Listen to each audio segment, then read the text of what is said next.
You're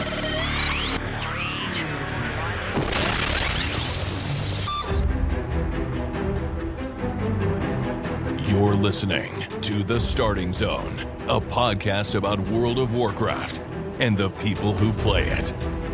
And now, here are your hosts.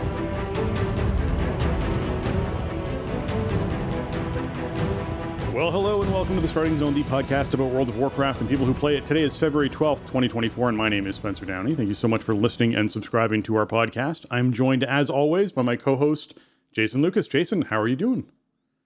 Spencer, hello. I am doing well. We are here. It is Monday. We are looking ahead to the week in WoW. I want to just take a second here at the top of the show because we got a couple emails about people checking in on old episodes of the show, which is awesome. I'm not exactly sure what is leading people to want to listen to 15-year-old episodes. Nostalgia, man, is a big deal. It's a big deal. I don't know, but thanks for checking it out, and we appreciate that. We are aware that the earliest episodes, there's a problem with the way they were hosted. The ends of those episodes are lost to time. Yeah. They do not exist. There's no way we can recover them. We got a few emails with this, I think, since the last time we recorded.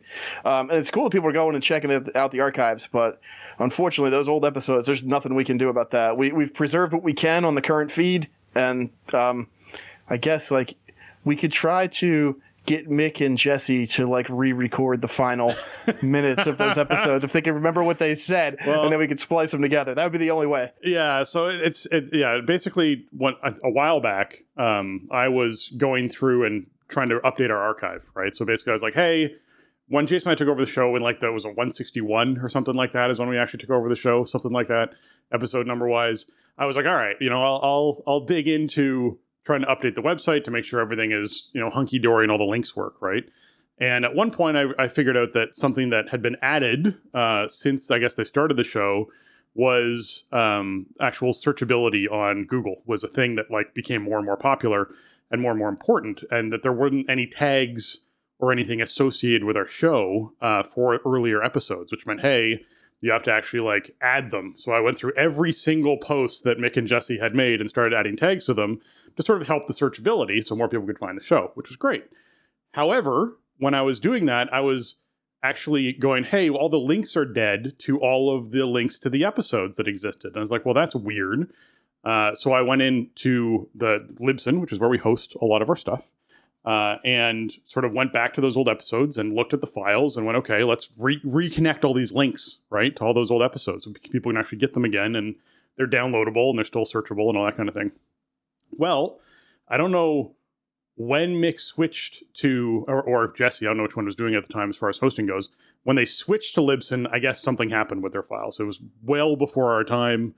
I don't know what it was, but when they imported all those old episodes over, it only imported 30 minutes, and then it would just trim off the rest of it or something like that. I don't know what they did, but unless Jesse or Mick has an archive sitting on a drive somewhere from back in the Wrath of the Lich King days with all of those episodes on it that are full, complete episodes, and I can actually re-upload and replace the ones that exist, there's no way to get back that extra stuff, which really sucks. And it was, it's a time capsule that I love to preserve. So that's part of why I went back to sort of update all the stuff in the first place, because I want people to be able to find the history of the show. But that's the story of how I discovered that was a problem, and then how there's nothing I can really do about it without them having something sitting around. And Jesse's now moved on pretty far job wise, Mick as well. So I can always keep poking them to see if they happen to open a drawer that has an old hard drive sitting in the bottom of it that has recordings on it. But that's all we can do about those old ones. When it comes to our stuff should all be every episode that Jason and I hosted, not participate in as a guest. So I can't speak to those as much either. I'm pretty sure they're all intact too. But hosted should have everything to them. So if you ever come across one of our episodes after the 160s that has issues like that, by all means, write in, let us know. I'm happy to go back in. I have the whole archive of all of our stuff. So that's part of the expenses that we're very happy that patrons pay for is things like storing all of that securely and safely so that we don't lose it. And that issue that happened with, Mick and Jesse's episodes doesn't happen again. But yeah, that's the case. It is unfortunate, and I hope the story helps some people kind of understand what happened there. But I think it really comes down to they were with hosting service A, they switched to hosting service B, and when they did, there was probably a setting or some limit as to how much they could upload or something that like just trimmed all the episodes. I don't know why, but I know, like, for example, if I try to export a Twitch VOD to YouTube, because we have a YouTube channel. For those who don't know, youtube.com/startingzone. You can watch stuff there. That always gives me the option to trim it into 15-minute clips. I'm assuming there was probably a setting similar to that back in the day for audio content, and it probably trimmed it into 30-minute clips or something, and then something got lost or broken or whatever it was, and it just canned the back end of the episode. So apologies. I do love that people are going back and listening to those. I think, and I hope that part of this isn't just nostalgia. Part of it is, hey, you know what? I really love this podcast. I want to go back and see where it started, right? And I hope that's part of what's happening, because that's a really neat sort of thing to explore when it comes to stuff that you like is, man, they've gotten to this point and they did really well. What did this sound like when they started? Like, what was this like back in the day, right? And there's been a lot of, different audio changes and format changes and things that we've sort of tweaked here and there. For those who were listening back in the Legion days, these episodes started off like right into the news. Like there wasn't like a how you doing, what you've been up to, what's happening in the industry kind of conversation that we tend to have, or even what did you do this last week in World of Warcraft. That even wouldn't be a part of the conversation. It was just news. It was like a 30-minute to 45-minute episode, and sort of delivered that in a really direct way. And there are people who like that, but we had a lot of people who were like, we want to know what you're doing in the game and how that influences things. So we've sort of expanded things out from there. We now aim for like a 90-minute episode, and it's sort of been a change over time. But all right, I think I've eaten up enough of the front end of the show with this conversation. But I mean, thanks for the interest, and unfortunately, those oldest episodes on the feed are truncated, and they always will be probably. But thanks for checking it out. But there's nothing we can do. Yeah, it's unfortunate. All right. This past week in World of Warcraft, Jason, what did you end up getting up to? How'd it go? Man, it was a weird week. Really like low attendance and enthusiasm across the board. I only ended up raiding one night, did normal Farrak and heroic full clear, no axes, and we still have people who desperately need them. Well, that's overstating it at this point because we have nothing left to do with them. But, there are people who still don't have them, myself included. I would like to have one just for the hell of it, just because I've been here. Wednesday, I barely had enough to round out a raid at all. So there was no mythic group on the table. So we didn't do any mythic last week, just did some keystones instead. Yesterday was a Super Bowl, which is a big deal in the US, obviously. So I wasn't going to attempt to have people show up for mythic raid while the Super Bowl was on. All right. Slight diversion to Super Bowl here. I've never understood why the events pre-Super Bowl start at 9 or 10 a.m. Eastern time, and the game starts at 6:30 p.m. The whole event is 14 hours long. Mm-hmm. It's insane. It's the biggest thing on television in the U.S. So it's become an all-day thing. Yeah, I mean the broadcast audience is just unimaginably large. So yeah, they just milk it every way they can. I guess. The kids were watching the Puppy Bowl for a bit yesterday. Nice. We watched a little bit of the game on Nickelodeon. The Nickelodeon broadcast is amazing. They had SpongeBob on commentary, and they put graphics all over the screen. They're sliming the end zone when somebody scores. I highly recommend the Nickelodeon NFL broadcast. Man. Yeah, it's much better than watching it on other channels. But so raid was super light. I only ended up doing 4 keys, which I've been doing 8 every week, but I only did 4. Just people were not. The nights that I play WoW, I try to keep my WoW nights to be raid nights, right? Yeah. So I try not to hop in on off nights and do keystones or whatever. And I have nothing left to do. I've been maxing out that vault, and I'm still missing the pieces that I'm missing. I didn't max out my crests for the first time in a while, but I have hundreds of crests sitting around with nothing to use them on anyway. So it's what is really the point? It's fun if people are into it, but nobody was into it. So I wasn't going to frustrate myself with it. I'm all right, it's going to be a light week. Yeah. The thing I spent the most time on was Love is in the Air, which we could talk about a little bit later when we talk about, the weekly events. But I really like the refresh because it's very straightforward. It is very time respecting. So you can get a lot of it done without investing a ton of time, and it's not like frustrating stuff to do. And I was missing a lot of stuff from Love is in the Air because I didn't like the old charm bracelet setup and all that. Like, I just didn't want to do it, and I didn't love the cosmetics. So I'm like, I'm not gonna frustrate myself for the stuff I don't even want. But I think the new stuff is fun, and I'm all the way caught up. I mean, I don't have the Heartbreaker. I didn't get the Drake armor, but everything I can control and buy from a vendor, I have now bought, and I had hundreds and hundreds of tokens that I needed to amass, and I did it in a few days. So that was cool. You know, there's something I never really thought I would do, but the refresh has been really nice. Obviously, Season Discovery Phase 2 started on Thursday, and I gotta be honest, like, I just haven't really felt the need to get in there. It just hasn't been on my radar. I played a little bit Thursday night.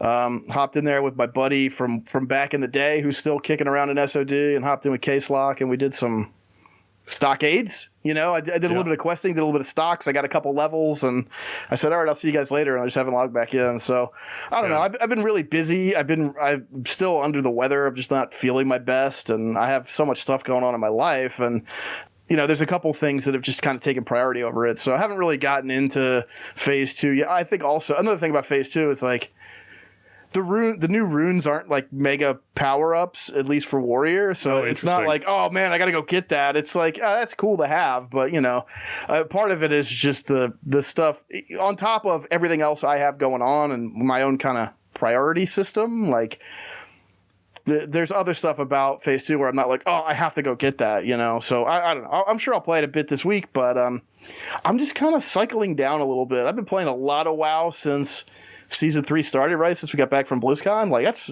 been like 3 solid months of just slamming. And this past week was a bit of a downturn. And I think maybe I need to cycle down for a little while. I understand maintaining even more than one version of WoW is a lot. So, you know, I get that too. I will say, and we'll keep the Season Discovery stuff here top of show since we don't have a lot to talk about it during the show. So that way, for those who are like, oh my God, Season Discovery, I'm so over this, just talk about Modern WoW. We will. You won't get a lot of Season Discovery this episode other than what we talk about here at the top of the show. So, I mean, I have, my work schedule is just nuts at the moment. So I don't really have a ton of time to sort of hop in and play a lot of World of Warcraft. However, what I have been playing the most of is Season of Discovery. I haven't actually gotten through all the new Loves in the Air stuff yet and been doing that cycle yet. Because I've just been, anytime that I've been like, okay, I need to actually focus on Season Discovery because I want to get up to max level to be able to raid and play with my friends when they're doing it. So Thursday night, I probably had an hour or two where I actually got to play the game. Friday night, similar thing. And then I worked full day Saturday. So Sunday was really like my first day. So yesterday was really my first day to like dive in and play. So I'd gotten to about 27 and a half or so. Up to that point in the few hours that I had to play. And then I went from 27 to 33 on Sunday. And so that was like my big push day for just leveling and getting through stuff. And I did find a rune of the new runes, which was nice. The Dream State one, which was actually pretty cool. You basically, anytime you crit with a nature spell, you then apply a debuff to the target that makes it take 20% increased damage from nature spells, which is pretty cool. And then at the same time, you also maintain your mana regeneration while casting at 50%. So at 50% value. So that's actually quite nice as a rune. So I was really happy with that. And that goes on my boots. So I still need to find one for my belt. But otherwise, it's going well. I'm really digging it. I very much am someone who has tried to avoid spoilers. There's been a lot of mention around chat and stuff about a sleeping bag. And the sleeping bag that people are all, out to try and get. I haven't done that quest. I don't know necessarily how to get it. However, I do know what it does because people sort of talked about it. It's an item that will allow you to gain a chunk of sort of a bonus to your experience gain for lying down and sleeping for 5 minutes. And then it also generates a bunch of items for you that also make it easier to level. So that sounds like a really neat item. However, I will say, through me just playing the game and going to different questing zones and doing that, I have not received this item, which to me says, okay, they're not doing a very good job at going, hey, this is a item that's supposed to make the leveling experience more fun. We should make this really obvious and accessible to players. This shouldn't be something that you have to go outside of the game to Wowhead to figure out how you go and get. Because what I have heard from players, the one thing that I haven't been spoiled, but the one thing that I have sort of been told is this isn't a quest that you find in a place you'd expect to find. And I was like, oh, okay, so it's like way off the beaten path. There's my assumption as far as where this thing starts, which to me is like, all right, that's just a big mistake, period, right?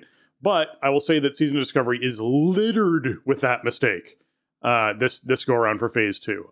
It is shocking to me from the information that I've been learning and gathering from people, and even from my own personal experience, the amount that if you want essential things for your character to be successful, you have to go outside of the game to go and find. You're dealing with an experience that is a 15-level chunk, a concentrated 15-level chunk that you control and you're adding things to design, right? Why is it that you cannot design things that leave you breadcrumbs to go and get this stuff? It makes no sense to me how convoluted getting some runes in some of these rune books are. It makes no sense. The fact that it seems as though you basically need like to be in the secret finding Discord with 40 people inside a Discord call if you want to be one of the first people who actually figures out how something works is ridiculous to me. I don't know why they're designing content that way. As you can tell, this is a bit of a gripe for me, the way that I'm talking about it. It is something to me of, guys, Season of Discovery should be about me being able to actually discover things. It shouldn't be about me going to Google and finding everything through Google and then just doing it in the game. Let me actually have the tools necessary to discover the stuff without needing a brain farm trying to figure out these sort of secrets and resolve this sort of like very misconstrued way of accomplishing something. So that to me is my biggest gripe about Season of Discovery Phase 2 right now, is if you're not someone who's out using Google and using Wowhead and using sources like that to try and figure out how to get your runes and how stuff works, more than likely you will hit max level and not actually be a complete, if you will, a character who can actually do their role successfully comparatively to everyone else who actually went and did those things. And I never think that it should be essential for someone. And I use the term essential because it really is for you to actually go to outside of the game where a community has sort of thrown something together and find out how to do something. I never think that should be the case for essential aspects of your character. Optimization, sure. I don't expect the game to teach you how to perfectly play your class and how to really optimize your rotation in the best way. I don't expect that at all. But essential factors like, hey, how do I get wild growth, right? Like that essential skill that allows you to AoE heal on a druid, right?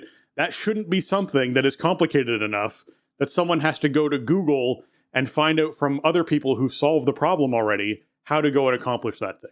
So I do feel like they could lay off some of the complexity of what they're choosing to do in Season of Discovery, because I feel like their focus is, well, the community will discover this. And it's like, yes, but you have to think about the experience of the individual player. And that's kind of where my gripe lands with Season of Discovery Phase 2, is they really need to think about the experience of the individual player who's playing this game and the wow and excitement moment of going, hey, this is what happened for me. Hey, I found this seed.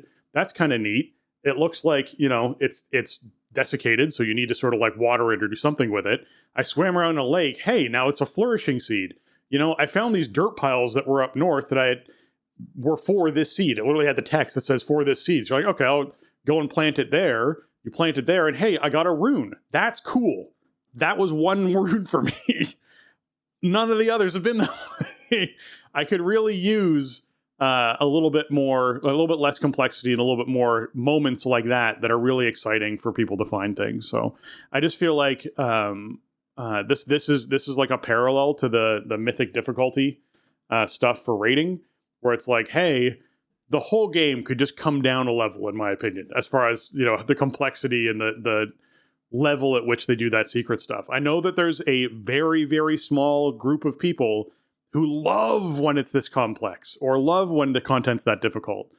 But the vast majority of people are either just not going to know that existed in the first place, or are not going to have the patience to actually try and spend months figuring this out on their own without having their whole little brain farm figuring stuff out for them, and are just going to go to Google and look it up, which to me is just way less exciting than being like, yeah, actually there's a breadcrumb quest that starts in Stormwind and points you in the direction, giving you clues to sort of figure out to be able to resolve this. I know even Preach's community started building their own clues for people who didn't want spoilers about how to get runes because the game didn't do it.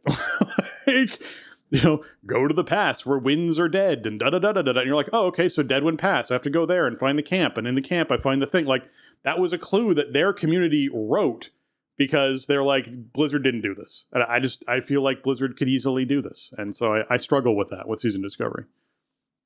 Yeah, I get that. I mean, I think it's cool to have stuff that is not, that's a bit esoteric, but maybe after it's discovered or after a certain amount of players discover it or a certain amount of time, then maybe this other stuff kicks in. Like, I think there's a way you could kind of have it both ways where, it wouldn't really impact the average player too much if there was like a 2 or 3 day window where like they just didn't know where a rune was or whatever, and the secret finders went and figured it all out, and they were the first 40 people alive that got the thing. Like, great, and then put the breadcrumb thing in or whatever, whether it's an item drop or whatever. Just have it play out in the game a little bit more naturally at that point. I think you could do that with something like SoD, and yeah, because it is like, I don't know. That's kind of the way that I've approached it. I just look everything up because at first there's a couple that you could figure out because you get the one quest for the first one for your class, and then you get like, usually get some kind of drop or some kind of conspicuous item early on that then you can kind of, okay, I must collect this stuff and bring it wherever. But then that's it. Everything else is extremely convoluted. So I don't know. I think they could kind of do a little bit of both, really. You could give people that window where it's like, okay, this has to be discovered. And then once some people figure it out, then everybody can have easy access to it. Maybe that could work for Phase 3. Well, and I'll emphasize this, though. This is me talking from my Druid and a Mage experience.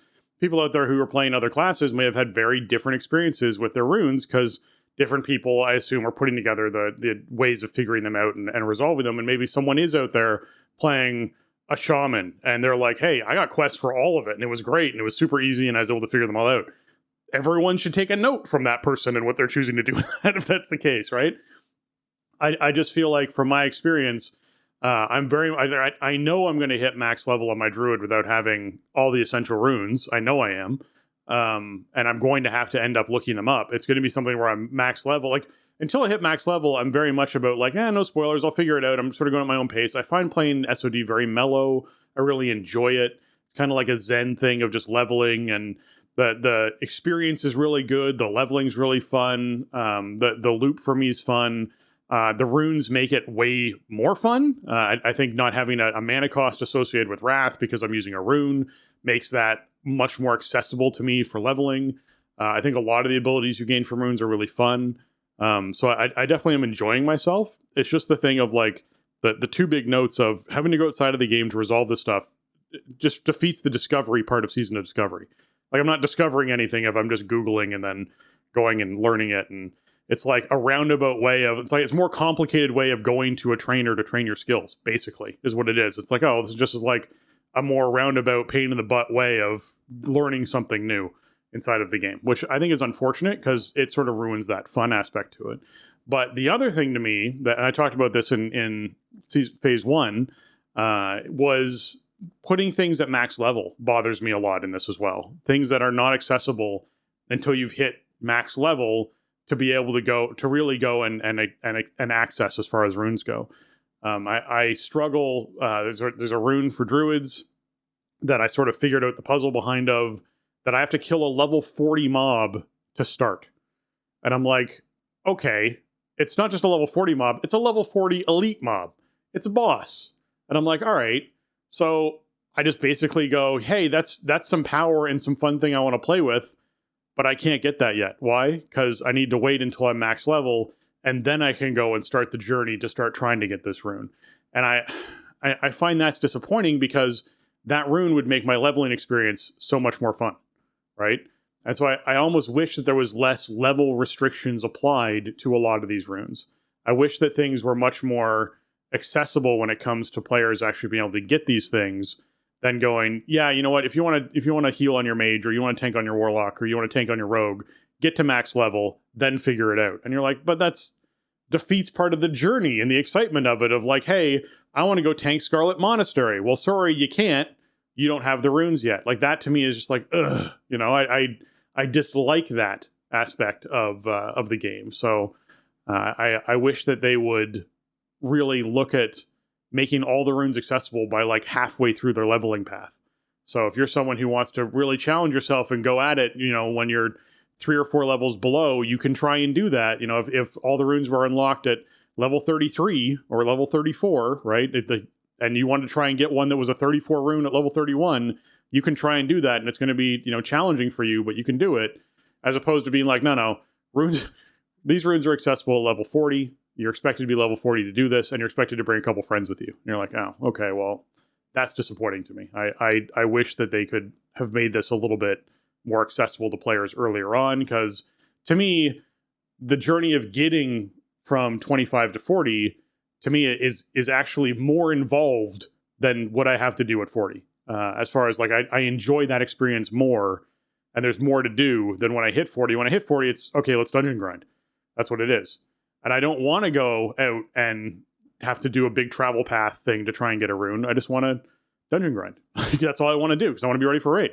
So I've sort of moved past the like, okay, let's go exploring phase of Season of Discovery by the time I hit max level. So anyways, those are my gripes about Season of Discovery. I will say it's a lot of fun. I am enjoying it. I'm looking forward to raiding in it. I know there's people out there who basically did the fastest way to level up, which was just get into dungeons and just grind them. Like basically go from Stockades to Scarlet Monastery and just never stop grinding in dungeons, and you hit max level in like a day. And that's crazy. I do not find that enjoyable personally, so I'm not going to be doing it. But knowing that it's available to people, sure. If you're someone who wants to do that, that's cool, man. You enjoy the heck out of it, and you'll have even more fun grinding those dungeons at max level. I'm sure it'll be a good time. Well, at least if you're coming in raid gear, then you have a lot of power, so that stuff feels pretty easy to start, which is good. But, yeah, there was that too. I've only just started upgrading gear. Yeah. Yeah, I think your gripes are legitimate, but I think they're honestly design pillars of Season of Discovery. I think they're core design philosophies of the way they're rolling out this content. So, like the whole oh, you're gonna off roll, or you're gonna have this like new role for your class. Well, that's gonna be like a pinnacle rune at the end of the leveling process for the phase, stuff like that. That seems very intentional. So, I don't know. I hear where you're coming from. I think that these were very deliberate choices from a design standpoint, so I would imagine that they'll continue. Yeah, true. All right, enough Season Discovery. Let's hop into what's going on this week in World of Warcraft.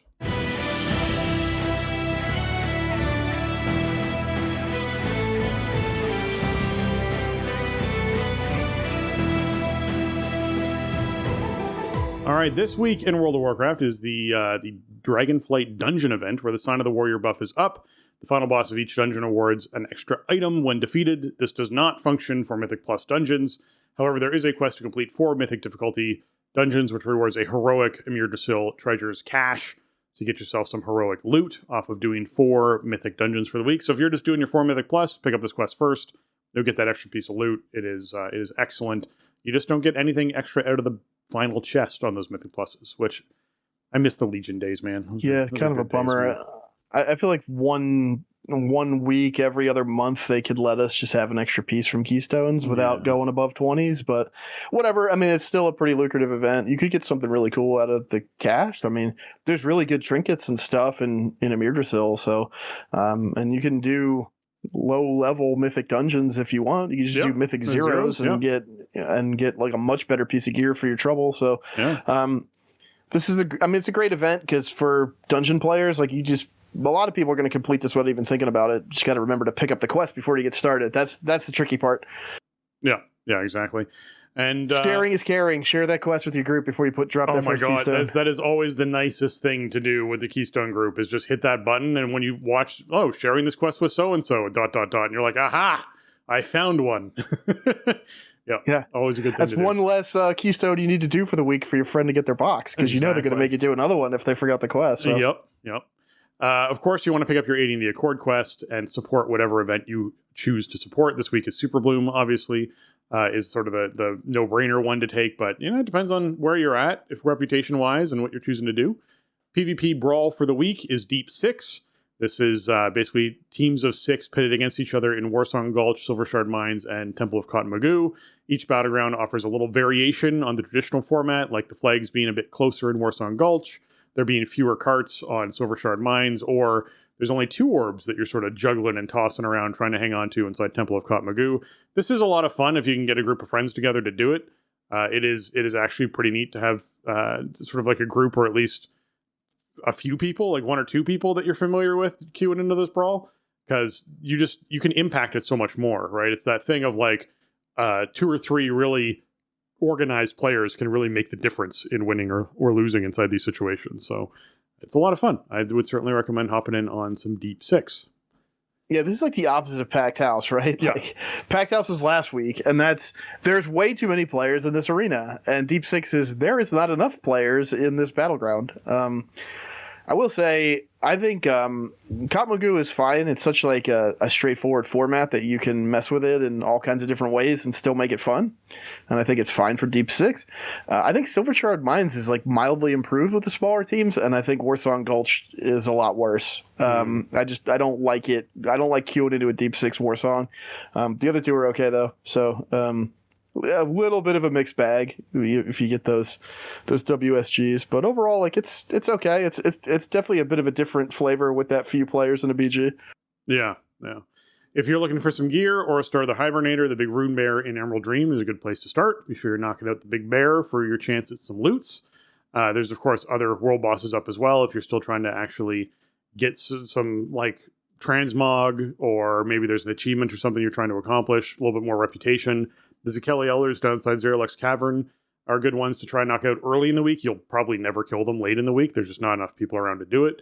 And on Strun Run, the Sky's Misery is the dragon that's up in Ornaran Plains, so you can always check that out as well for those world quests to actually accomplish.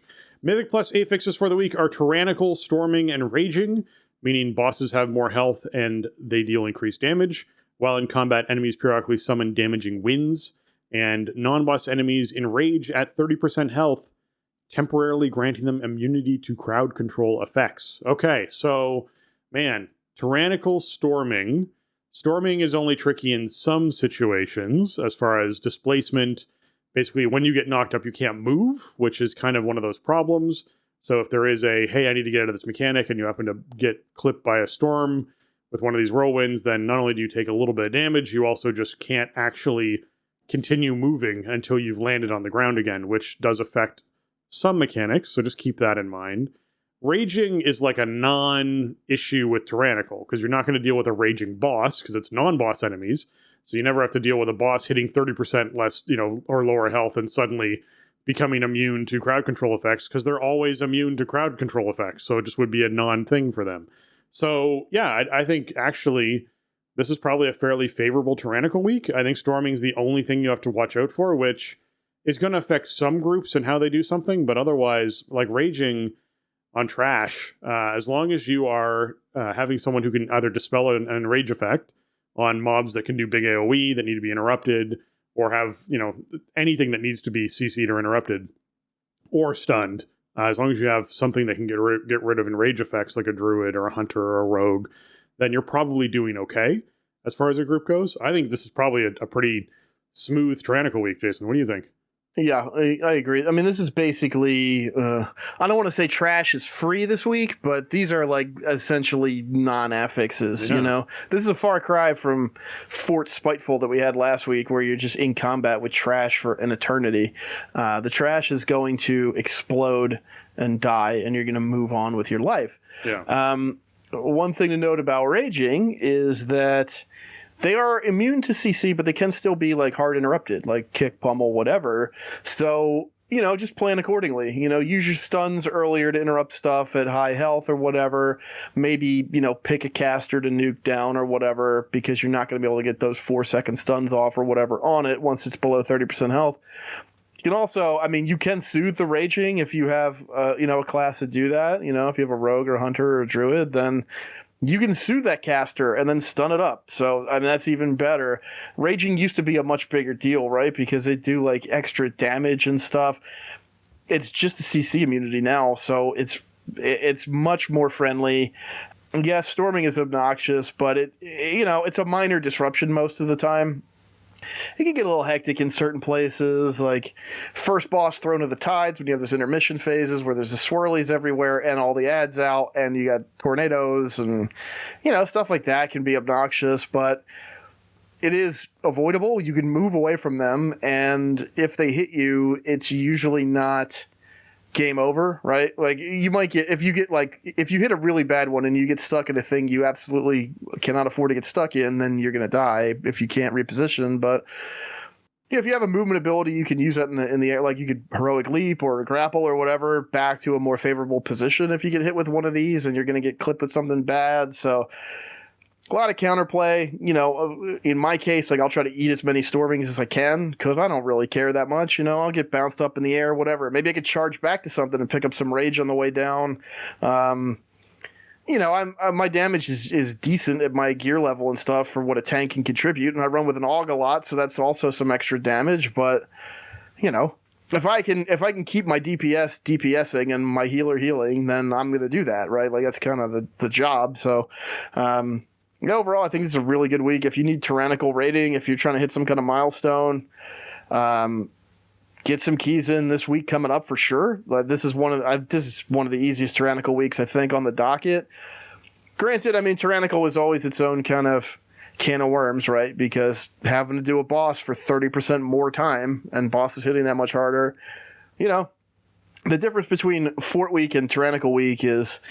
Fort Week, you might brick keys because you spent too long doing trash, but eventually everything will die, right? And Tyrannical, you may just have to walk out of if your group just straight up can't kill a boss. And that is like the state that we're all trying to avoid when we start a Keystone timer. I think Tyrannical is kind of uniquely positioned to create those situations. But, if you need that rating for KSM or Keystone Hero or...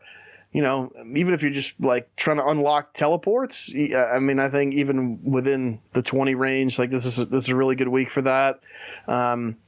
They shaved down a lot of the scariest tyrannical bosses so that at about 20, like I think they mostly feel okay. Everbloom is Everbloom, but other than that, like Murzon's Rise got extremely nerfed and it feels so much better than it used to. That used to be a real... Maybe that's almost a dead key on Tyrannical weeks, or it's a real key killer, but they nerfed it a lot. It's well in line with most of the rest of the pool. So, last boss in Lataldazar can be kind of hairy on Tyrannical, and with Storming, that's another example where, okay, a bad tornado could put you in a bad spot with all the other stuff happening. But, I mean, the affixes make the game harder, and you're trying to do a mode that infinitely scales in difficulty. So you got to take on the challenge and you got to play well, but...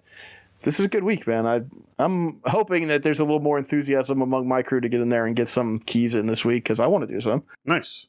Lunar Festival is also happening this week. It's going to end on February 17th, so you still have some time left if you're looking to pick up the new Winding Slitherdrake Lunar Festival armor, which is 50k gold. If that's something that you're interested in, you can head out to the sort of different Lunar Festival vendors, the Valadar Star Song, and the other vendors, and see if that's something that you want to pick up from them. It is very cool armor. It's very Lunar Festival themed, so if that's something that you want to get out there and get it. Along with that, last year they added in the Elders inside the Dragon Isles, so there's even more Elders you can go and visit if you're trying to get something like the different pets, the Lunar or Festival Lantern for the Alliance and Horde, the Dragon costumes, which is the thing we always highlight as far as this goes, the head, the body, and the tail, depending on, you just want to get all the toys. You can play any role you want to play inside of your raid team. When everyone's sort of suiting up in the costumes, it's pretty hilarious and fun. So be sure you pick up the Dragon costume, as well as there's the Lunar Elders Hearthstone. If you haven't gotten the Hearthstone yet, you can pick that up. There's the Everlasting Firework. There's the transmog for the festival dresses, pantsuits, and crowns. And of course, the quest for the Lunar Preservation allows the flower crowns to be transmogable all year round. So you can get that accomplished as well. And if you're, a Shadowlands Heartthrob, you can go back and do some Venthyr Covenant stuff with the elders inside the Ember Court and actually get yourself some more reputation for that too, if that's something you want to go back and do. I imagine now is pretty simple. You'd be able to one-shot pretty much anything that actually is spawning in there and being around there for that event. So you should be able to get some pretty ridiculously high reputations up pretty fast if that was something you're achievement hunting or transmog, hunting, you can probably go back and do that for Ember Court. That's something you want to do. I mean, there was a lot of stuff packed into those Covenant, systems, as much as we didn't really like doing it, and in my case, didn't really care about what we were getting. But it is there, and it is incorporated into almost every holiday. So I have to remember to go. I have to decide whether or not I'm going to buy this Drake armor, and I got to remember to buy it before Saturday if I'm going to, because I haven't done any Lunarfest stuff. So yeah, I do like that the Winding Slither Drake model a lot, and the armor looks cool, so it would be something I wouldn't mind having in the rotation, but do I need to spend the $50K on it right now? That's what I need to figure out before the event goes away. Yeah, I've done more Lunarfest stuff in Season of Discovery than I have on Live Game, because there's actually food you can buy with the tokens you get from Season of Discovery for Lunarfest that give you like 5% mana health regen over 20 seconds or whatever, so it maxes you out. Good food, and it's just great for leveling. So if you're someone who's like, hey, I've been collecting all these Elder tokens, I don't know what to do with them, just go to Moonglade and buy up a whole bunch of food with your tokens. It's certainly a worthwhile thing doing. Okay, Love is in the Air. That is going to be running through the 19th, and there's plenty of new stuff that came along for this. There's the Gala of Gifts outside Stormwind and Orgrimmar. This is where you can get the Heartseeker Mana Ray, as well as the Heartseeker Moth. There's also the date simulation toy, which we talked about last week. You place down a date simulation modulator for 2 hours that allows you to view the world from a different perspective, as well as a cloaking device attached to it so that only members of your party or raid can see the machine and its effects, and it can only be used outdoors. There's also the Exquisite Love Boat, where you summon your Exquisite Love Boat on the water surface within 20 yards, and cooldown is reduced during Love is in the Air to 30 minutes, so just keep that in mind. As well as you can, they sort of have flavor text of share the love with the stylish cruise that comfortably seats 4. So you can bring a couple of friends with you if you're looking for that. You can have your date, and then you can have a double date. Jason, have you gotten this boat yet? I did. I used it yesterday or today. No. Okay. I just buy the things. I don't use them, but I need to have them. That's it. Fair enough. I'm just curious if this boat moves at the pace of the other boat from the actual boating event that happens. I wonder if they even move. I don't know. I doubt they move. I doubt they move it. I doubt they move at boat day speed. That's the thing, right? Like boat day was such a big deal. I felt like if there's some sort of tie-in here with boat day, I'd be like, this is great. Boat day was like 500% movement speed or something on the water. Ridiculous. So I don't know. I don't think so. But I did buy this. I bought all the expensive stuff now, but I didn't use this yet. Okay, fair enough. I kind of just assumed that you sort of just, float around and hang out on it. But I'll have to check it out. Yeah. And then there's the Eyes for You Only toy that when you use it tunes out non-party members for 30 minutes. All right. As far as transmogs go, they have all the different colors of roses that you can get depending on, what kind of, relationship you're wanting to celebrate. They have everything from yellow, white, pink, orange, blue, and black. So you can decide what you want to do with different colors of eternal roses, as well as the Scenic Gateway portal that teleports you from Valdrakken to a bunch of very nice little locations to visit. Some inside Winterspring, Northern Stranglethorn, Jade Forest, as well as Val'Shara. So if you're looking for little date spots or cool ways to teleport around the map, you can do that as well. And then there's new updates to the quests for Take a Look Around, Gateway to Scenic Feralas, The Gift of Relaxation, and Crushing the Crown quest. Those have all been updated as far as quest chains go, as well as the new Love Armor that Jason mentioned, Drake Armor that you can get for your Proto Drake, which, I actually haven't even seen on a Proto Drake on the live server yet, so I clearly have not bumped into someone wearing it inside town yet, but I'm sure I will at some point soon. And characters must be level 60 or above to acquire the Heartbreaker mount that is out there. You do get 428 eye level necks from the holiday bosses, and there's daily quests in Stormwind and Orgrimmar with the daily faction leader gifts that you can actually turn in, which are also a thing that are on Season Discovery that you can turn in, is the leader gifts. The faction leader gifts are there as well. Oh, these are gone now. Now we know. These are gone. The faction leader gifts. So they're only in Season of Discovery. All right, well, there you go. So, yeah. And then the quest chain outside SFK, which actually ends up giving you a daily. So if you're someone who wants to go up to Shadowfang Keep and try and get this daily done, you can. I remember that being quite the mess of running around with people all trying to kill things and spray things at the same time. Then there's, of course, the Lovebird Hatchling, Petal Feet, and the Toxic Wasteling Battle Pets that you can get, along with the Hearthstone, the Sturdy Love Fool, and the Love Boat toys that you can grab. So, if you don't have the Swift Lovebird yet, too, that's still a thing you can go and get as well. So, yeah, it's one of the ugliest mounts ever designed. Sorry, Swift Lovebird. So the revamp for this is really nice because all you are doing is a couple activities that reward you 20 plus love tokens a day, and then you go to the vendors and you buy these things. Now, you do have the drops from Crown Chemical, which are, you have no control over and very rare. Heartbreaker and the Love Armor. Good luck out there. I hope I at least get the Drake armor. I've gotten all the Drake armors so far from all of these.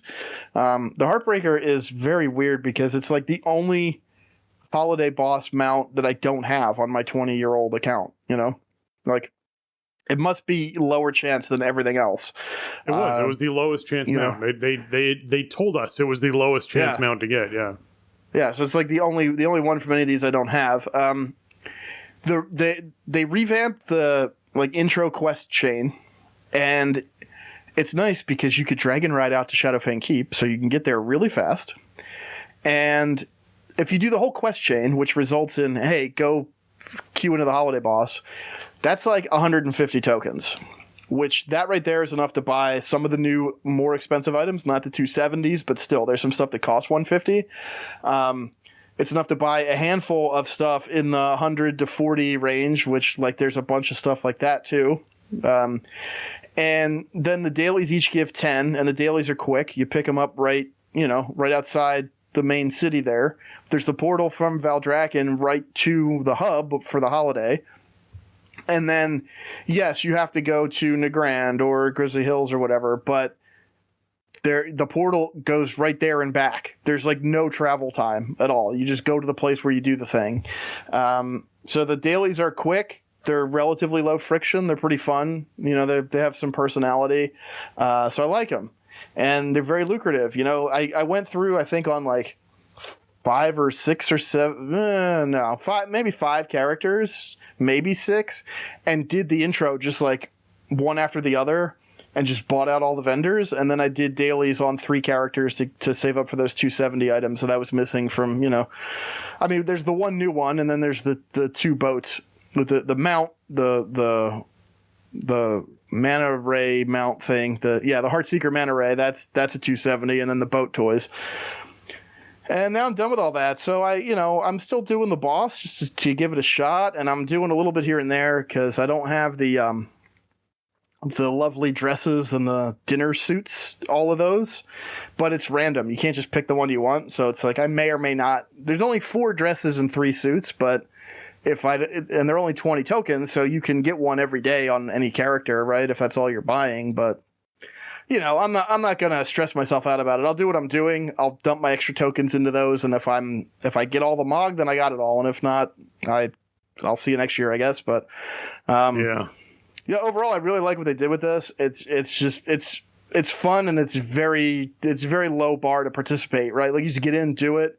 You get a ton of rewards from doing it, and I love the fact that they front loaded all the tokens. You can easily get 170-ish tokens on a character for doing the intro, the boss, and the dailies. And then, you have a lot of ability to buy stuff off the vendors. The only problem is the tokens aren't, account bound or whatever. They're stuck to the character, which results in you just having I have 19 dead tokens, right? Or whatever. That's kind of annoying. Maybe with war bands, maybe next time this rolls around, it won't matter because it'll all be in one pool. That'll be awesome. But, if you haven't checked it out, you should. I think they did a really good job with it. It's fun, and you still have time. You only need 4 or 5 days to get literally everything on offer here, pretty much, if you have enough characters. So that's awesome. That's a good thing, right? It's not in the past we've sort of had these holiday things that you got to break out the spreadsheet and you got to do the math, right? And how many I have to hit this every reset, and how many characters do I need to do, and who's buying what, and all that, and Yep. I guess there's still some element of that to this, but it's way less of a headache in terms of I just want all the stuff. Okay, go do the intro, do the boss, do the dailies, and buy it. Yeah, I definitely like a format that gets you the delivery of the content that you want in a shorter period of time with less, as you sort of put it, convolutedness of having to bounce around characters and manage that. Because we have talked about before with different events where it's like, hey, if you want to do this, you need 3 characters that are doing the whole. Like if you're at 0 state, right, and you want to earn everything that exists in this event, you need like 3 to 4 characters doing this 4-hour activity every day. So good luck in accomplishing that, right? Like unless you're multi-boxing, you're probably not going to be able to accomplish everything you're looking to accomplish. So it does make me very happy that they're sort of like, okay, let's look at like how can someone accomplish getting the rewards for this year in a 2-hour time commitment, right? Like how reasonable is that for people to do, right? Because there's a lot of things people want to participate in, especially with like SoD launch happening and it overlapping with Lunar Fest and it overlapping with Darkmoon Fair and it overlapping with like, there's so many things happening around gaming right now. There's tons of great games that are coming out, but it's like, hey, I don't feel like this should feel like a chore. Like doing the holiday stuff shouldn't feel like a chore for people to do. So as long as it takes, a reasonable amount of time, as long as like the daily loop is short enough, I think that you're definitely hitting a good mark. And it sounds like they've moved in that direction with this, which makes the revamp a really positive experience for a lot of players. So I am glad to hear it. And yeah, I look forward to diving in today / Wednesday, I think, are the days that I'm going to be diving into Love is in the Air to try and accomplish the stuff that I can with that. And like you said, if it takes 5 days to start earn everything, then perfect. I think they've hit the right mark because me doing 2 or 3 days will probably get me the stuff that I want. I probably won't get the drops that I want. That'll be a next year when my schedule is a little bit better thing. But, this year at least, hey, I'll be able to get the rewards that I want off the vendors. So that's exciting. All right. With that, let's jump into some hotfixes here that have come out. The achievement for supporting your local artisans now requires donations totaling 50,000 gold as opposed to 70,000 gold. So for people who are like struggling or didn't really want to commit to getting that achievement, it's a little bit easier for you to swallow when it comes to doing those donations. Just another gold sink for people to get, but it's a nice gold sink for, an achievement that people might want, especially from an RP perspective. Supporting the Artisans Consortium might be a kind of a neat thing to do. So yeah, this is for this is the one that's tied into Love is in the Air, which I mentioned last week, and I think I was confused and mentioned it was tied to Lunar Fest. It's not. It's you can get an extra few tokens. I think it's like 10 tokens for donating 10,000 gold a day. Yeah. Which is nice, but not really worth it if the achievement / feat of strength or whatever they're going to go with there means anything to you. Like, if you want it for that, cool, do it. If you want it for the tokens, probably don't bother. I feel like that's too much gold just for tokens you could easily get on a different character or something, but it is another source of them, if you want to do that. I think cutting it down to 5 is probably good because it gives people a chance to. You can only do 10,000 a day, I think, right? So yeah, this means you have to contribute 7 days in a row, or else you can't do this. But you could end up spending 60,000 gold on essentially nothing, right? Well, I guess a handful of love tokens.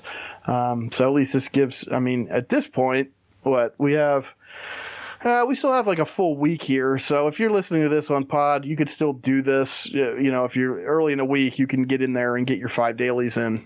Yeah. So that's a nice result of the change. Yeah. As far as classes go, for shamans, they fixed Primordial Wave, so it now travels faster to its target, which is a big deal because it doesn't mean you're just more consistent damage, so which is really nice for people to sort of check out. They also resolved an issue causing Earth Shield casts from another shaman to sometimes override your Earth Shield. Which is also a nice thing.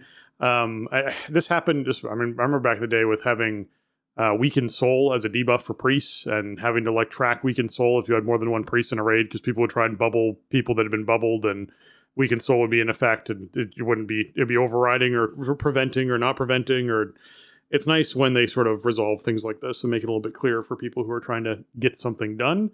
I know back in the classic days, you'd get there's a more powerful spell in effect warning a lot when things like that were happening. The Dungeon and Raids realm, we saw Emirdersul Dream's Hope get the Hall of Fame obviously filled up and closed. That is the first 200 teams to be able to actually complete the Mythic Raid, which then opens up Mythic difficulty on cross-realm for raid groups. So that is now open. So now that 200 teams have defeated Farak, which only took over 3 months to do, which seems like a really long time for 200 teams to actually clear the content. they have decided to, obviously it opens up now to cross-realm, and we've got a whole bunch of nerfs coming in now that that's closed. So Farak got the biggest nerf bat, which means I wonder how many hundreds of teams are stuck on Farak at the moment that we're about to see kill this boss and move through. They reduced the numbers of Aflame targets from 4 to 3 on Mythic. These are all Mythic changes that I'm going to list here. Farak's health was reduced by 10%, Burning and Dark Colossus health by 10%, Spirit of Caldari health by 20%, Darnassian Ancient health by 20%, and then outside of Mythic, they also made the Heart of Emir now begin stage 2 with 60% health remaining, and they reduced the number of Corrupted Seeds from 2 to 1. So these are huge nerfs to Farak, not just on Mythic, but just in general. So I think we'll see a lot of teams having a much easier time knocking this boss out. And we'll enter official farm mode for this raid, which I still feel like is late. I still feel like this should have been a month ago that we were hitting this point. So it's a little unfortunate, as we sort of hear from Jason and his team having trouble fielding attendance and keeping people's interest. These sorts of nerfs earlier help keep people's interest, because people then feel like the content they're doing is more rewarding because they can get through it in like an hour and a half or 2 hours, as opposed to it being a multi-night struggle fest for people to do that people just don't want to show up to because they don't have fun, right? It's really easy to keep people showing up 1 to 2 nights a week if something's just an hour and a half and it's a good time and you get a bunch of loot. That's easy to do. So I feel like we need to hit that mark earlier with a lot of this content. Would be good for people. Yeah, I think Farak was too hard for too long. Yeah, the private aura issue too, that I think we talked about last week. Yeah. And now we've seen, WoW Progress now has over 300 Farak kills. So obviously we had 200 or whatever 2 weeks ago, or I guess prior to last week's reset. So, that's a lot of new kills for a week. You still got a ways to go to kind of bring it in line with where we expect a Mythic end boss to top out. But, these are really significant nerfs to the Mythic fight. It's good. I was hoping there would be more overall nerfs to the raid zone, and we haven't seen too much in that regard. Not that I think Amirdrasil is a really good raid, but it's getting old now. It's 3 months old, let's just dial it back, man. Let the people who are still engaging with it just knock it over. That's my opinion. I'm glad Cross-Realm Mythic is finally open, and presumably that's the last time we're ever going to have to wait for it, right? Because there's not going to be Hall of Fame for Season 4, so they should just, if they follow Shadowlands precedent, we should just have it right away. And moving forward into 11.0 War Within, we're going to have Cross-Realm guilds and everything, right? So it stands to reason that Cross-Realm raiding will just be available from the start, which is fantastic.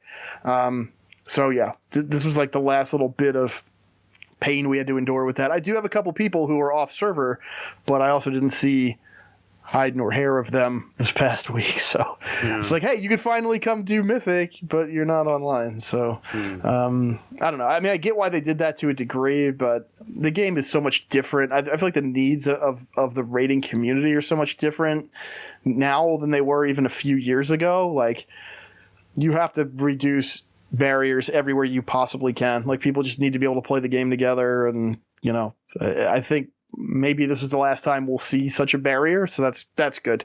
I'm hoping so. I'm hoping that we just continue moving in this direction. Like, this expansion was a step forward, like a large step forward, several steps forward in rating difficulty, rating accessibility. The enjoyment of the expansion was all nice big steps forward. I'm hoping we just continue that, and so that what we see going into our next expansion is essentially a further progression on this, right? And even better steps forward, and even more enjoyment coming out of the game, so that we can really build up some momentum into this 3-part story that we're going to be exploring. All right, other hotfixes. This is the blueprint, I think. Yeah. I think Dragonflight is a great thing to build off of, and it reverses so much bad precedent that we hated coming out of Shadowlands. I don't mean all of us, but I mean like you and I, for example, right? Like, we talked about on the show a lot. Yeah. And I have nothing but good things to say about the Dragonflight raids, including the end bosses, and Shadowlands was the complete opposite of that. Keeping those raids on track was just a headache week after week most of the time, and I haven't felt that way about Dragonflight at all. I mean, as I talked about at the top of the show, you kind of have that, cycle up, cycle down thing over the course of a content life cycle or whatever, and I'm cycling down, but I've totally enjoyed the ride, which I would not have been saying a couple years ago when we were playing Shadowlands. Yeah. All right, Dawn of the Infinite, Galakron's Fall. They address an issue where Dazak can sometimes snap to a target player on death while channeling Incinerating Blight Breath. Bosses snapping to players that's never like ever while they're dying. thing. Like, listen, I'm taking you with me, okay? We're going down together. Yeah. They also address an issue where his Incinerating Blight Breath could fizzle if the targeted player dies during his charge. So... yeah, I mean that one I'm less fussed of, but the first one, like the snapping stuff, I have really big flashbacks to Mythic Plus and how you could snap huge amounts of trash to different positions and really bug stuff out every time I see that, and I'm like, this is never intended. This should never be happening. So I'm glad that they're resolving some of those issues again. We did see a fix to Temple of Anchorage where the Prophet Scarab now properly respawns when the encounter is reset. I guess some people are going back and farming some AQ. So, they helped actually fix that for some players who might have been dealing with that. The Matrix Restabilizer, if you're someone who's using this item, it had itself nerfed by 20%. All the effects on it nerfed by 20%. So keep that in mind. You'll probably need to, resim out or figure out what the, best item is for you if you are using one of these. They also resolved an issue that could cause Primal Council to not cast spells in Vault of the Incarnates. That's a problem. If they're just not casting spells at all. That sounds fine to me. I don't see the problem there. They ran out of mana. That's what it comes down to. That's what what happens. Yep. You gotta use it wisely, and if you don't, then you're gonna be suboptimal. So just kill the boss. So yes, keep that in mind as well. All right, now we did get a word. We got a whole big old blog post from Holly Longdale about what's coming up this year in World of Warcraft with the layoffs that happened. It felt very pointed to be like, hey, this is what we expect for our timeline. This is what we expect not to change, and this is what you should be expecting going forward. It was great to see that. I'm glad she went out of her way to sort of post and put that together. I saw it go up on Twitter, but there's also a very nice post, which I'll link inside the show notes. However, something that was actually kind of a neat touch to this is we learned that we're not going to get a PTR for our next patch for WoW. It's fully secret, will only be unveiled once people can actually dive in and check it out. So that's actually a pretty neat little tidbit of information, Jason, that we're going to be getting on that one. Yeah, obviously we've had some questions about 10.2.6, right? It got kind of smushed into the roadmap there and had the Jolly Roger flag on it. And then they were all spamming it last week and we didn't get anything out of it. Yeah, and then the devs on Twitter making, winks and nudges, little jokes about it, but then we never saw anything hit PTR. Yeah. And we're like, and they didn't say anything. So we were like, I don't know. I mean, you could kind of pencil it in like, okay, we got 10.2.5 in January, so this should be in March, right? But then nothing. But yeah, I think not doing PTR is bold. That's pretty, you think of some of the weird stuff that breaks in PTR, and especially for add-on developers and stuff, that could be kind of a problem. I mean, I know a lot of players who rely heavily on add-ons in order to be able to play the game at all. And obviously stuff like weak auras, DBM is just indispensable for doing endgame. But,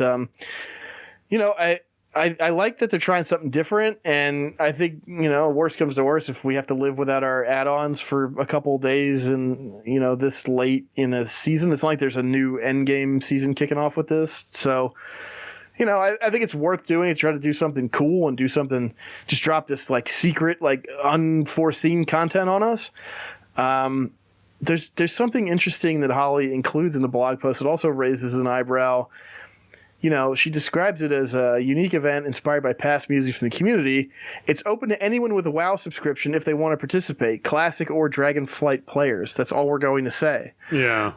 So does that mean it's going to be a separate realm server group or something, or is it stuff that's going to happen inside the games? In both, yeah, exactly. Is it something like Love is in the Air, where it's happening currently in Classic and on live servers at the same time? Is it? Yeah, we don't. It's a curious thing. Is it a thing where, I don't know, I mean, is it just maybe, you don't need to have a Dragonflight license to do the stuff in Dragonflight content or whatever? Like, maybe it's that, and you're just logging into the 10.2.6 client, and if you didn't buy Dragonflight, like, whatever, that's cool, you could still do this. Maybe.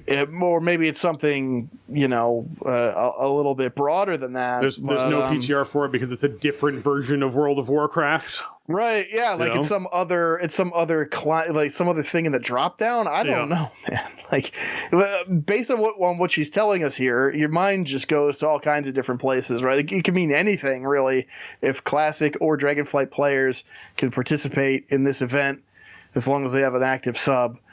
I don't know. That's pretty weird. I don't know what it's going to be, but I'm interested to see it for sure. I think it's cool to drop something like this late in expansion. We're all looking ahead. Everybody's just ready for 11.0. I mean, yeah, we got season 4 coming up, and season 4 is going to be cool. Don't get me wrong. I'm not poo-pooing it, but for a lot of players, it's not the juice, right? They want the new stuff, and revisiting the bosses and remixing it, and they might log in for a little bit, but it's not really what people are coming to the game for. And we know there's so much stuff coming in War Within that we've been looking forward to for so long that it's going to, it's going to be a big deal, obviously. It's going to have a much different gravity than Season 4 of Dragonflight is. So having these little things to drop in and mix it up and just give people some weird stuff to check out, I think is awesome. But I have no handle on what any of this is going to be about, man. No, we do know that it's coming in March. That's what we were told. All they can say is that it is coming in March. So we are a month and a half away at the latest from seeing this actual whatever this is. But it's neat. I'm excited to see it. I'm hoping that whatever they're actually choosing to do for this content is something that, as you talked about, is not going to just break the game. I made a joke inside of our Discord that I fully expect to see for some reason, Death Knight talents just get reset, just for whatever reason, just you lose all where you spent all your points and you have to respend them again, or something like that happening. I don't want game breaking bugs, but it wouldn't surprise me if something like that happened. However, none of that will happen or affect the live game at all, which is why they might not need a PTR for it if it's just a separate client. If they're talking about releasing, hey, here's I don't know, a chunk of ship-based combat that we're testing out for pirate ship-based combat that's in a separate client that you launch, where you and your buddies all man a boat and you sail a boat around in the ocean and fire cannons at each other. Sort of like Sea of Thieves / Black Flag / Atlas style thing. Cool. I'm down. I think people would dig that entirely if it's as a totally separate client for them to sort of jump into and check out and have fun with, and it's a way for them to test something or do something silly like a brawl. If that's what 10.2.6 is, very neat. I'm down. I'll check it out. But we don't know, so we'll find out next month. And or maybe it's just a little chunk, you log in and go to Stormwind or whatever, and then there's a portal where you go to some self-contained place, and whether you have a Dragonflight license or not, you go do this, and maybe it's level agnostic, character power agnostic or whatever, and there's some other activity to do there that's sort of, portioned off from the greater Dragon Isles or whatever. It could be something like that. I mean, we'll find out when we find out, and now we just gotta wait. It'll be another few weeks here. Yeah, exactly. It also doesn't give us the opportunity to check it with no PTR. We've been used to always having a PTR throughout Dragonflight, so we always sort of have an eye on what's on the horizon, and we could kind of talk about stuff as it takes shape. But this time it's just I don't know, man. I guess we'll see when it gets here. Yeah, exactly. We did get more talent previews in another blog, so we'll get to this early look at hero talents. We got to see Keeper of the Grove, Dark Ranger, Frostfire Mage, and Oracle Priest. As new hero talent trees sort of got unveiled. And they're doing a really good job with these blog posts, I have to say.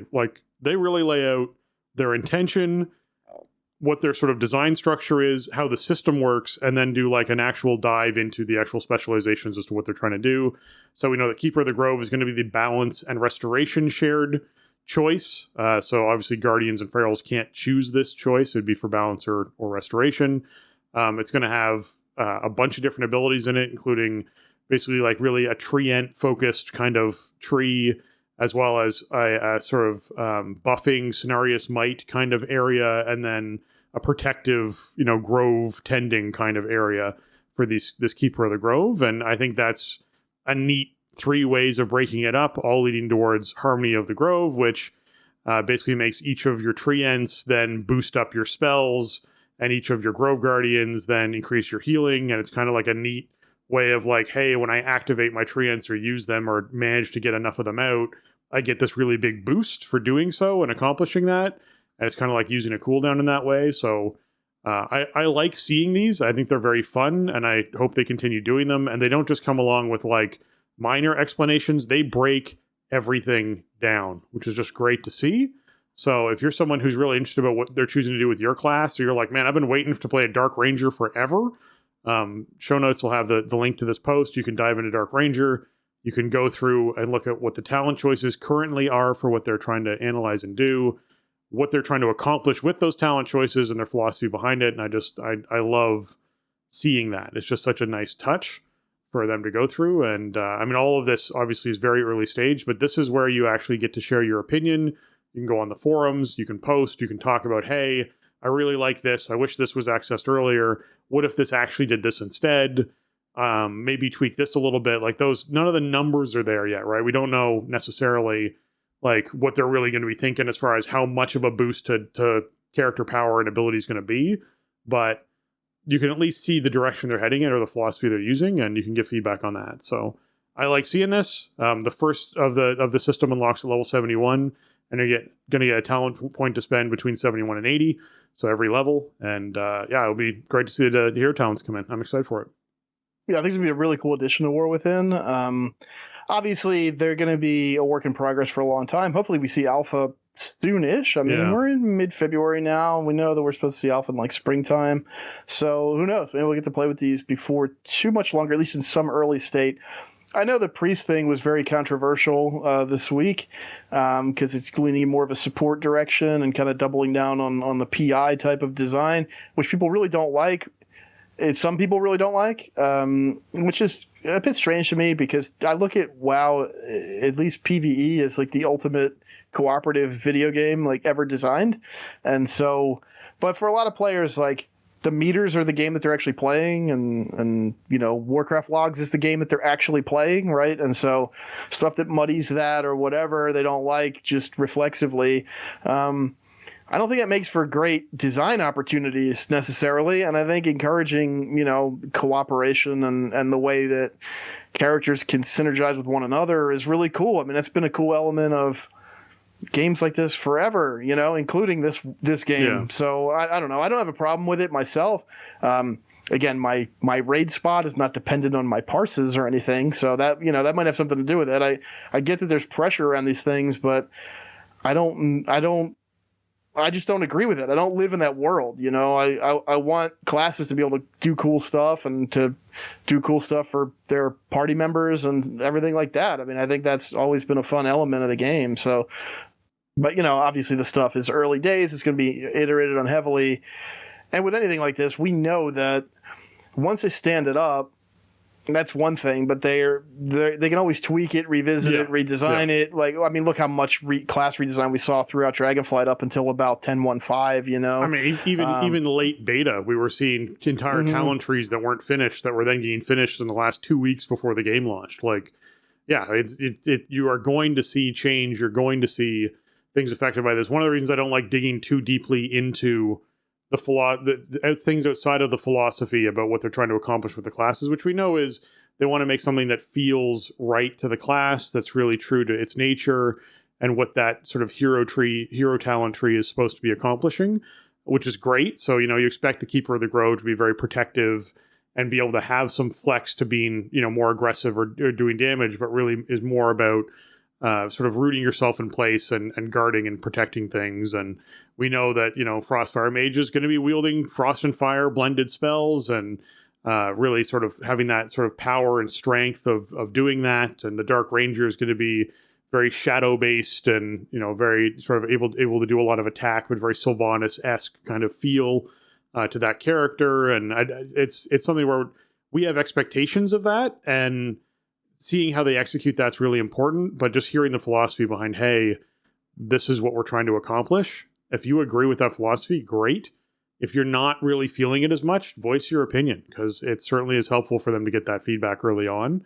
I do feel like until we hit beta, though, it's almost like, should we really dive into this on the show? Probably not. It's going to change so much. Let's hold off and wait until we hit beta phase, and then we can start actually digging into what some of these specs are going to look like and how some of this is going to shake out, because we will see some development, but I think their philosophy is going to be pretty locked in as we get to like beta, mid-beta, as to what this is going to be. Yeah, I think it's going to be real rough to get started based on, what we've seen forever. I mean, we've been around a long time now playing alphas and, all that stuff and seeing how much stuff changes. So, I think at this point, what you're looking for is that high level of what is this supposed to be? What is this supposed to feel or play like? Not the nitty gritty of like, well, this talent actually needs to be buffed by 20% to be competitive with this other thing or whatever. You know what I mean? Like, we're not tuning right now. Like, it's not time for that. And, I think it's really important if you're looking into this stuff, and especially once alpha starts up, if you're in there playing it, if you think something is cool or feels good, like, let them know that. Yeah. And if you think the opposite, let them know that. But, it's more about the overarching like fantasy and the gameplay style right now, and then once we get closer to release, it'll be about dialing the numbers in so the game functions. And I'm not going to act like they always get that right, but the game is balanced. It's balanced better than a lot of people give it credit for, considering how much, how many different specs there are and everything like that. And the players just accept less and less variance all the time. A variance that was acceptable 15 years ago would be, putrid today. Yeah. And it's tough, because you want to present these kind of diverse gameplay experiences and these different fantasies and all that. And so, I think dialing that in from the flavor side is really important, because you can always fix the numbers later. Yeah, 15 years is talking about back when stuff was actually immune to damage types. It was like, oh, you can't put bleeds on a skeleton. That doesn't make sense. So it doesn't have any blood. Why would it be bleeding? Yeah, so you just put no damage, or on a machine. So you just put no damage on that. And then they're like, well, actually, we'll have a bleed oil. Okay, well, that's cool. We'll make a bleed oil. That makes sense, RP wise. And so like they sort of, hey, this is a fire monster. Your frost spells, so your fire spells aren't effective on it. They're just immune to your fire spells. So fire mages just don't do damage against fire mobs. Like, that's what the game used to be back in the day, right? That was pre-balance. And then they start moving more and more into balance. And these days, they have a lot of stuff that goes into the making sure that there's only a 3% or a 4% variance between damages and healing between classes, and trying to make sure that things are as close as possible. So everything feels fairly viable to players. It just comes down to how well you play that class, which, you can certainly appreciate. So looking forward to seeing when we move into alpha and when we get some beta stuff going on for the next expansion, and I'm looking forward to diving into these talents during that period of time too. So have to see where all that goes, but looking forward to it. All right, with that, I'd like to take a moment to thank our patrons. They contribute a ton to our show, and they certainly do improve the content we create and allow us to continue to run the show and support the show. And today I'm giving a special shout out to Alianas, Arajian, Celian, James, Kapawi, Max, Skazgrin, Shorel, and Rager. Thank you so much for everything that you give, as well as all of our other patrons. Thank you so much for everything that you give to our show. It certainly helps pay the bills and keep us hosted with all those full-length episodes that everyone likes hearing, so there isn't weird bits chunked off at the end of them. That is all thanks to you guys, so thank you so much. And if you're trying to find our Patreon, you can find it over at patreon.com/thestartingzone. And no new patrons this week, but we appreciate all the support we get from our patrons. Absolutely. Thank you, patron, for all your support, past and present of the show. It's really meant a lot over the years and helped us keep the show on track and keep it as good as it could possibly be. So thank you. We definitely couldn't be doing it without you. So thank you all for helping us keep the show in production, keep the archives online like we were talking about earlier, and all that. Thank you very much. And with that, another great way to support the show is heading over to your iTunes, your Apple Podcast, leaving us a 5-star review.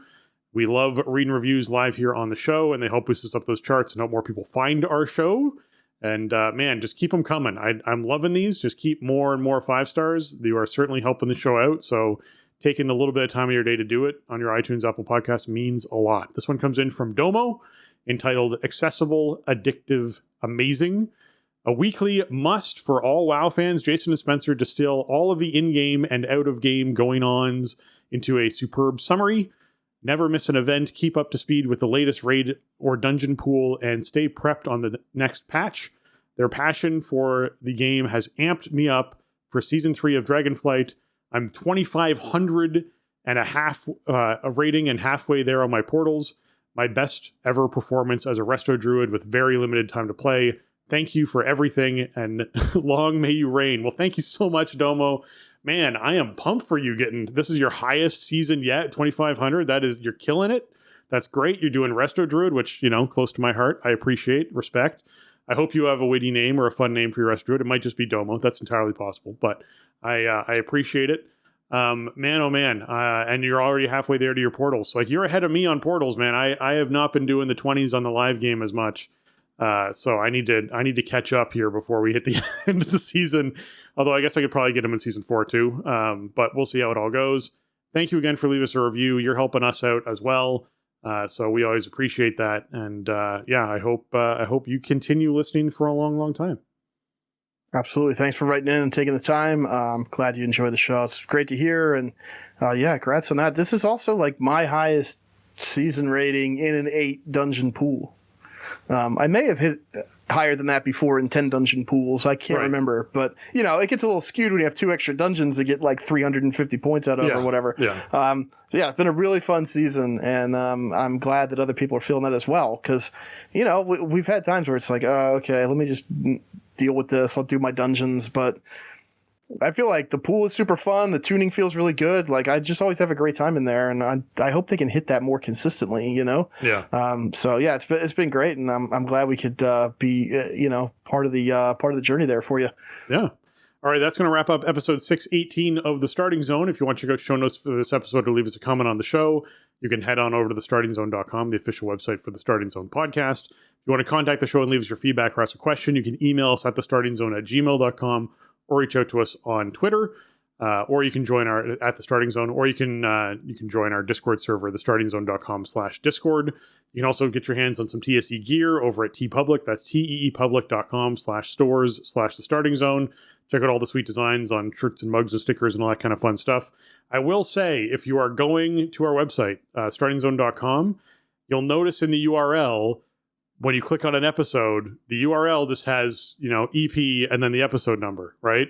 You can just click on that URL and change that to any episode number, and it will take you to that page. I have actually coded the URLs for every episode, which was another thing I had to go back and do when I was talking about the top of the show doing that revamp. So if you're looking for episode 20, you can just do EP/or EP20, and it will take you to episode 20. And in that, we'll have the Libsyn link to the episode, and it'll have what Mick and Jesse were talking about there. So part of that archiving that I talk about that our patrons help, cover is things like that, where it's like, hey, yes, we actually have all of our show notes dating back that far, which often is a great way to be like, when did they talk about that thing about that patch that happened? And you can actually go and find the show notes for the episode that we did it and pull up the links to Blizzard's pages, because they still exist too, from years ago. They keep a lot of that stuff around, a lot of those blog posts around for a long, long time. And you can actually find, the release for Cataclysm or something as a blog post that still exists just by linking through our page. It's pretty neat. So certainly a fun thing, keeping that sort of historical archive alive. All right, folks, with that, for Jason and myself, before I do that, Jason, where can folks find you on the internet? The best place to find me, as always, is over on Twitter. You can find me over there at Shieldwald. You can also find me over on Blue Sky, which is now open to the public without an invitation necessary. I'm still not really posting anything over there, but I do have an account. It's just Jay Lucas over there. No handle, so that's nice. It's rare to be able to get my first initial last name on anything, so I got in there early. You can also find me streaming sometimes over on twitch.tv/Shieldwald and youtube.com/Shieldwald. I haven't streamed for like a month, but I'll get back into it at some point. I just need to be able to, use my upper respiratory system consistently. Right. I don't want people to tune in to hang out and I'm just coughing on them. So I don't know. And plus, who knows if my internet is going to work for streaming. That's always another thing. But those channels do exist. They will be active again at some point someday. I don't know if it'll be this week, but they're there, and usually I stream Tuesday, Wednesday, Sunday raids when they occur, and keystones and all that kind of stuff. So check it out. Yeah, if you're trying to find me, you can find me on Twitter at Spencer_Downey. I am Spencer HD on Blue Sky if you're trying to find me there. It's basically the same photo as I have on Twitter, so it's pretty easy to associate the two together. But yeah, it's just Spencer HD, and then it's the dot bsky, the b sky dot social is the thing over there on Blue Sky. And then you can also find me on Twitch, twitch.tv/SpencerHD, and then on YouTube at youtube.com/@SpencerHD. And with that, for myself and Jason, we want to say thanks for listening, and jobs done.